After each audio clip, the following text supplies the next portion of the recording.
अस्सलामुअलैकुम।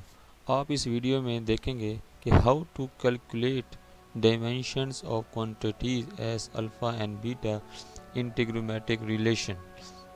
अगर हमारे पास इस तरह के एक रिलेशन आ जाए तो उसमें ये जो क्वांटिटीज़ हैं अल्फ़ा एंड बीटा, इनको हम किस तरह की डायमेंशन कैलकुलेट करते हैं।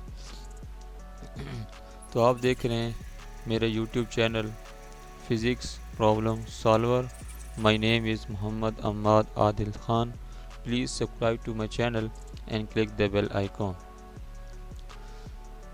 तो अगर हम देखते हैं कि हमारे पास जो डिफरेंट डायमेंशन है उसकी क्वांटिटीज़, उसकी डायमेंशन डिफरेंट होती हैं। जिस तरह लेंथ की L होती है, मास की M और टाइम की T होती है। इस तरह अगर हमारे पास ट्रिग्नोमेट्रिक फंक्शन है तो उनमें जो साइन थीटा होता है ये भी एक डायमेंशन लेस क्वांटिटी है। इन सब की डिटेल हम एक पिछली वीडियो में दे चुके हैं। और जो एक्सपोनेंशियल फंक्शन होते हैं वो भी हमारे पास डायमेंशन लेस क्वांटिटीज़ ही होती हैं। और जो लॉगरिथमिक फंक्शन होते हैं ये भी डायमेंशन लेस क्वांटिटीज़ ही होती हैं। ये भी जो ब्रैकेट के अंदर जो भी क्वांटिटीज़ होती हैं वो भी डायमेंशन लेस ही कंसिडर की जाती हैं, क्योंकि ये जो लॉगरिथमिक फंक्शन है अगर ये डायमेंशन लेस है तो इसके अंदर जो भी क्वांटिटीज़ होंगी ये भी डायमेंशन लेस क्वांटिटीज़ ही होंगी। तो अगर हमारे पास इस तरह का रिलेशन है तो हमने इसमें देखा कि हमारे पास ये जो एक फोर्स है, ये वेलोसिटी है, ये बीटा है, ये 2 पाई बीटा वी का स्क्वायर, इनमें हमारे पास जो एफ है ये होती है फोर्स। तो फोर्स की डायमेंशंस हमें पता है, F is equal to M A से। और जो वेलोसिटी होती है इसकी डायमेंशंस भी पता है हमें, डिस्प्लेसमेंट पर टाइम। तो इस तरह अगर हमने बीटा की डायमेंशन फाइंड करनी है, ये जो बीटा है इस बीटा की डायमेंशन हम फाइंड नहीं कर सकते क्योंकि अभी हमारे पास अल्फ़ा की डायमेंशन भी हमें नहीं पता। तो हमने इस पार्ट से, इक्वेशन के इस पार्ट से बीटा की डायमेंशन फाइंड करनी है। तो हमें पता है, पीछे हमने बताया कि ये जो लॉगरिथमिक फंक्शन होते हैं जितने भी, ये सारे डायमेंशन लेस क्वांटिटीज़ ही होती हैं। तो इस लिहाज से हमारे पास ये जो पूरा ये जो पार्ट है इक्वेशन का ये भी डायमेंशन लेस ही कंसिडर होगा।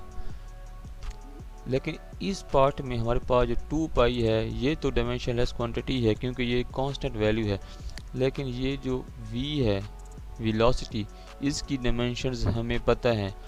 तो हमें इस पूरी क्वांटिटी को डायमेंशन लेस बनाने के लिए बीटा की इस तरह की डायमेंशन फाइंड करनी पड़ेगी जो यहाँ पर पुट करने से ये पूरी डायमेंशन लेस क्वांटिटी ही हो जाए।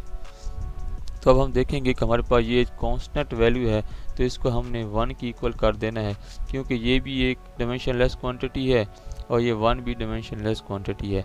तो हमें पता है कि हमारे पास जो वेलोसिटी है इसकी जो डायमेंशन ये हमारे पास ये लिखी हुई है, हम इसको यहाँ पुट कर देंगे।